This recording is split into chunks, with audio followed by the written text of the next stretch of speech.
Ako ang pantog mo. Nagsignal na ko, may ihi na. Normal pa ito, pero pag binalewala mo, magsisimula ang problema. Pumunta ka na sa CR, pakiusap. Isang oras na, sumasakit na ko sa loob. Nag-i-stretch na walls ko at nagsisimula ang sakit sa lower abdomen. Please, pumunta ka na sa banyo.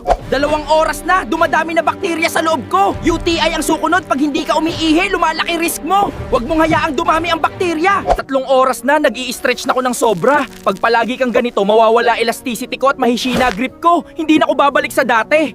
4 na oras na, umaapaw na ko sa loob. Bumabalik na ihi paakyat sa kidney mo. Kidney infection ang susunod.